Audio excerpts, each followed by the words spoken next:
Dear students, आज हमारा topic है sampling distribution of unbiased variance. इससे पहले हम सैम्पलिंग डिस्ट्रीब्यूशन ऑफ वेरिएंस बना चुके हैं, लेकिन वो था बायस्ड। अब है अनबायस्ड वेरिएंस। इसमें और बायस्ड वेरिएंस में क्या फर्क है वो अब हम इस क्वेश्चन में समझेंगे। इसके अलावा एक्सरसाइज में आपकी ये किस तरह के क्वेश्चन भी आ जाते हैं जिसमें प्रूव करना होता है कि mu S square is equal to sigma square. Unbiased variance के लिए देखिए क्वेश्चन मैं सॉल्व कर रहा हूँ, फिर आपको डिटेल में समझ आ जाएगा। इसमें सबसे पहले पूछा हुआ है a population consist of 3 numbers. एक पॉपुलेशन जिसमें 3 वैल्यूज हैं 4, 6, 8। Take all possible sample of size 2 with replacement. Sample size 2 बनाने हैं आपने विद रिप्लेसमेंट के तरीके से। और उसके बाद find mean and unbiased variance of each samples, यानी हर सैंपल का मीन भी निकालें और अनबायस्ड वेरिएंस भी निकालें।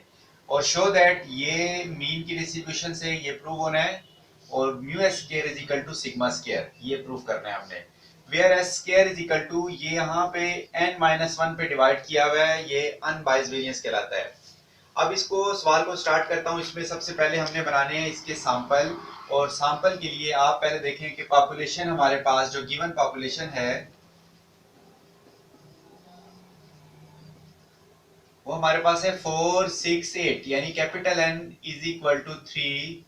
सैंपल साइज 2 है, इस वजह से स्मॉल n आपने यहाँ पे 2 लेना है।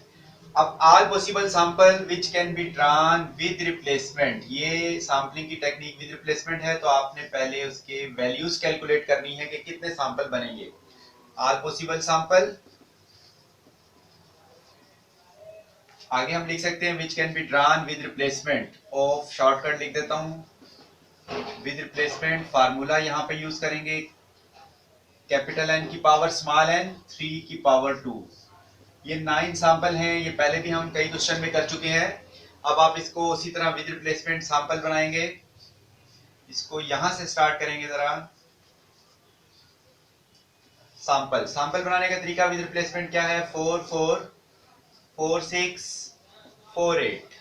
4 के साथ पेयर बनाने हैं, फिर 6 के साथ 6, 4, 6, 6, 6, 8, इसी तरह 8, 4, 8, 6 और 8, 8।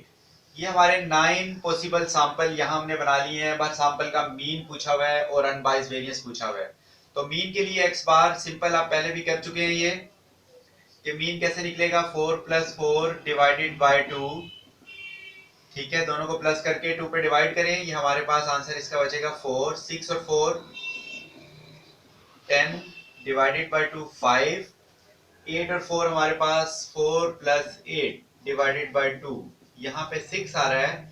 और ये 6 + 4 दोबारा ये 10 है, ये डायरेक्ट इसके आंसर हम लिख सकते हैं 5, 6, 7, 6, 7 और ये 8, यानी ये हर सैंपल का मीन निकाल लिया। यहाँ तक तो वही प्रोसीजर है। इसके बाद हर सैंपल का वेरिएंस निकालना है, और वो भी अनबायस्ड वेरिएंस, यानी इसे थोड़ा स्मॉल s से जाहिर करेंगे। Sum of xi minus x bar का स्क्वायर डिवाइडेड बाय n, यानी ये हमने हर सैंपल्स के लिए वेरिएंस निकालना है। तो इसका तरीका क्या है कि हर सैंपल की 2 वैल्यूज हैं, हर वैल्यूज को उसके मीन से माइनस करेंगे और फिर उस आंसर का स्क्वायर लेंगे, फिर दोनों को प्लस करके n-1, n हमारे पास यहाँ पे 2 है, 2 - 1 1 बचेगा। तो इसका मतलब है डिवाइड ना भी करें, आप ऊपर वाले हिस्से को सॉल्व कर लें। यानी यहाँ पे हम करेंगे 4 - 4 का स्क्वायर प्लस 4 - 4 का स्क्वायर। ये स्टेप मैं सारे वाजे लिख रहा हूँ ताकि हर स्टूडेंट को समझ आ जाए। 0, तो ये सारा हो जाएगा 0। 0 पे कोई भी वैल्यू डिवाइड हो तो आंसर 0 आता है। सेकंड सैंपल है 4, सैंपल वैल्यू 4 - 5, इसका आपने स्क्वायर लेना है, प्लस इसी तरह 6 - 5, इसका स्क्वायर लेना है, डिवाइडेड बाय 2 - 1 1 हम डायरेक्ट लिख सकते हैं। यहाँ पे 1 का स्क्वायर 1 ही होगा, यहाँ भी 1 + 1, ये हमारे पास 2 आ जाएगा। इस तरीके से हर सैंपल का हम मीन निकालेंगे। कुछ मैंने ये कैलकुलेशन कर ली है टाइम बचाने के लिए, तो वो मैं रिजल्ट्स यहाँ पे लिख देता हूँ। ये 8 बचेगा इसका आंसर। आपने वही मेथड करके देख लेना है कि 4 - 6 जो आंसर आएगा उसका स्क्वायर लेंगे, और 8 - 6 जो आंसर आएगा उसका स्क्वायर लेंगे। 4 + 4 8 हो जाएगा। इसी तरह नेक्स्ट, क्योंकि डिवाइड 2 पे करने के बजाय यहाँ पे 2 - 1 आ रहा है, तो 1 पे डिवाइड करने की जरूरत नहीं है। ऊपर वाली टर्म को सॉल्व करें, वो जो बचेगा वही आंसर होगा। तो नेक्स्ट हमारे आंसर आ रहे हैं यहाँ पे 2, 0, क्योंकि 6 में 6 माइनस करेंगे 0 हो जाएगा। फिर आ रहा है 2, और फिर लास्ट में 8, और फिर ये हर सैंपल का अनबाइज्ड वेरिएंस हमने कैलकुलेट कर लिया। अब हमने डिस्ट्रीब्यूशंस बनानी है। दो डिस्ट्रीब्यूशन इसमें बनेगी, एक बनेगी sampling distribution of mean x bar के लिए और एक बनेगी वेरिएंस के लिए। तो यहाँ पे मैं पहली डिस्ट्रीब्यूशन बनाता हूँ, सैंपलिंग डिस्ट्रीब्यूशन, शॉर्टकट लिख देते हैं इसको ऑफ एक्स बार। पहले तो ये बनाएंगे, यानी हर एक्स बार को आपने एक एक दफा लिख लेना है। ये एक्स बार वाली बनाने लगा हूं। 4 5 6 7 8 इसके आंसर आ रहे हैं, यानी जो मीन के जवाब आए हैं उन्हें आप एक एक दफा लिख लेंगे। इसके बाद हम बनाते हैं टैली मार्क्स। टैली मार्क्स आपको बताया था कि ये गिनती है कि आपने काउंट करना है कि 4 कितनी दफा रिपीट हो रहा है। अगर एक दफा हो रहा है तो एक लाइन आ जाएगी। 5 कितनी बार रिपीट हो रहा है, जितनी बार ये रिपीट होगा इसमें एक और ये दो दफा रिपीट होता है। 6 को देखना है, एक दो और ये तीन दफा रिपीट हो रहा है, यहाँ 3 लाइनें आ जाएंगी। 7 देखेंगे, 7 जो है ये भी 2 दफा रिपीट हो रहा है, तो फिर यहाँ पे 2 और ये 8 जो है एक दफा रिपीट हो रहा है। अब इसके बाद इसकी फ्रीक्वेंसी हम बनाते हैं। फ्रीक्वेंसी का तरीका क्या है कि एफ काउंट करके यहाँ पे 1 2 3 2 1 तमाम फ्रीक्वेंसीज को रेलिवेंट वैल्यूज के सामने लिखना है। उसके बाद इसकी relative frequency f into x bar और एक मीन, क्योंकि हमने इसका कैलकुलेट करना है, एक कॉलम और बनेगा x bar f into x बार। ये देखें, अब आपने क्या करना है, f इंटू एक्स बार का तरीका क्या है कि ये टोटल करें, 2 और 1 3 3 6 और 3 9। हर फ्रीक्वेंसी को 9 यानी टोटल फ्रीक्वेंसी पे डिवाइड करते जाएंगे, तो ये रिलेटिव फ्रीक्वेंसी, इसका सम हमेशा 1 के इक्वल आना चाहिए। इसके बाद एक्स बार को आपने मल्टीप्लाई करना है f इंटू एक्स बार से। यहाँ पे बनेगा 4 ओवर 9, 10 ओवर 9, 18 बाय 9, 7 2 14 और 8 1 8 बाय 9। अब ये ऊपर वाली टर्म हमने टोटल करनी है, नीचे वाले सब में कॉमन 9 आ रहा है, तो ये 54 बन रहा है, 54 ओवर 9। ये आप मीन के फार्मूले में हम म्यू एक्स बार कैलकुलेट करेंगे, sum of x bar f into x bar, यानी ये मीन की डिस्ट्रीब्यूशन जो बनाई थी उसका मीन हमारे पास बन रहा है 54 डिवाइडेड बाय 9, यानी ये आंसर बन रहा है 6 के equal. Sampling distribution of mean का मीन कैलकुलेट कर चुके हैं। अब हमने बनाना है इसके बाद सैंपलिंग डिस्ट्रीब्यूशन ऑफ वेरिएंस। अब हमने बनाना है सेकंड में सैंपलिंग डिस्ट्रीब्यूशन, जो हमारा मेन टॉपिक था, ऑफ अनबाइज्ड वेरिएंस है। मैं सिर्फ वेरिएंस यहाँ पे लिख रहा हूँ, स्मॉल एच स्क्वायर। इसका तरीका वही है कि आप एच स्क्वायर की वैल्यू को यहाँ से काउंट करें कि ये जो आंसर आए हैं एच स्क्वायर के कौन कौन सी वैल्यूज हैं। 0 है, 2 है और 8 है। आगे टैली मार्क्स, इसकी काउंटिंग करेंगे कि 0 कितनी बार रिपीट होता है, वो हम यहाँ पे काउंट कर चुके हैं, 1 2 और ये 3। यहाँ पे 3 लाइनें आ जाएंगी और 2 1 2 3 और ये 4। इसी तरह 8 को देखना है, ये 2 दफा रिपीट हो रहा है।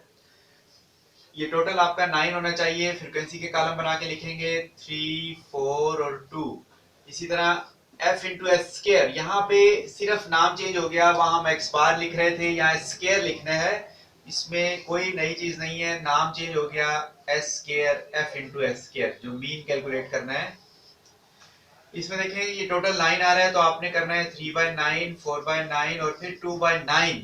अब इन्हें मल्टीप्लाई करेंगे एस स्क्वायर से। पहली टर्म 0, 4 2 8 बाय 9, 8 2 16 बाय 9, 16 और 8 24 डिवाइडेड बाय 9।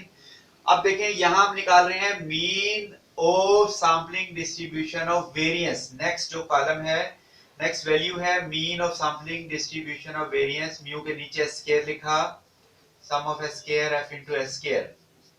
ये इस डिस्ट्रीब्यूशन का मीन निकाल रहे हैं, लेकिन यहाँ लिखने में स्क्वायर है लेकिन कहलाएगा ये मीन। इसमें आपने 24 डिवाइडेड बाय 9, ये इसका रिजल्ट जो है हमारे पास 2.67। ये एक मीन कैलकुलेट हो गया सैंपलिंग डिस्ट्रीब्यूशन ऑफ वेरिएंस का, एक मीन कैलकुलेट हो गया सैंपलिंग डिस्ट्रीब्यूशन ऑफ मीन का। अब हमारे पास रह गई ये वेरिफिकेशन है। ये पॉपुलेशन हमारी है 4 6 8, x इज इक्वल टू 4, फिर एक्स स्क्वायर बनाना है हमने, क्योंकि हम इसका मीन कैलकुलेट करेंगे, पॉपुलेशन का mean. Sum of x divided by n, इसको सम करें तो ये हमारे पास 18 डिवाइडेड बाय 3, ये 6 आ रहा है। अब वेरिएंस के लिए सम ऑफ x स्क्वायर चाहिए, 16 प्लस 36 और प्लस 64, ये टोटल बन रहा है 116। पॉपुलेशन वेरिएंस का फार्मूला है sigma square is equal to sum of X square divided by N whole का स्क्वायर। तो ये डिस्ट्रीब्यूशन की हमें जरूरत नहीं है, इसको मैं रेस करता हूं। यहाँ पे इसके आंसर की जरूरत है।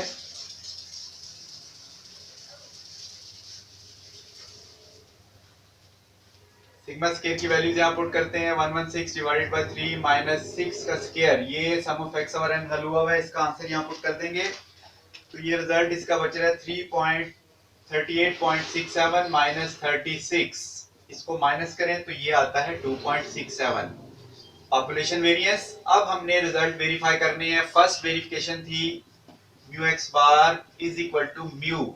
ये म्यू एक्स बार हमारा 54/9 आ रहा है, तो ये पॉपुलेशन मीन हम यहाँ कैलकुलेट किया, ये भी 6 आ रहा है। सेकंड वेरिफिकेशन थी कि जो सैंपलिंग डिस्ट्रीब्यूशन ऑफ वेरिएंस का मीन है म्यू एस स्क्वायर, इसका आंसर आ रहा है सिग्मा स्क्वायर के इक्वल आना चाहिए था। तो ये हमारे पास है सिग्मा स्क्वायर के बराबर।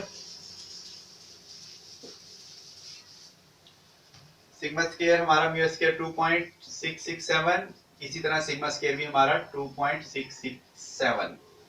तो ये इसकी वेरिफिकेशन भी हो गई। ये देखें, इसमें याद रखें ये सैंपल हमने बनाए थे विद रिप्लेसमेंट और unbiased variance sum of xi minus x bar का स्क्वायर ओवर n माइनस 1।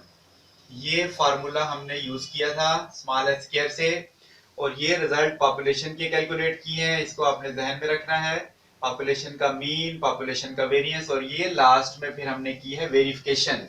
ये वेरिफिकेशन देख लें, सैंपलिंग डिस्ट्रीब्यूशन का मीन पॉपुलेशन मीन के बराबर, और सैंपलिंग डिस्ट्रीब्यूशन जो बनी थी वेरिएंस, उसका मीन वेरिएंस पॉपुलेशन वेरिएंस के बराबर आ रहा है। ये पॉइंट याद रखना है कि सैंपलिंग डिस्ट्रीब्यूशन जो वेरिएंस की बनती है, जब उसका मीन निकालते हैं तो वो पॉपुलेशन वेरिएंस के बराबर होता है।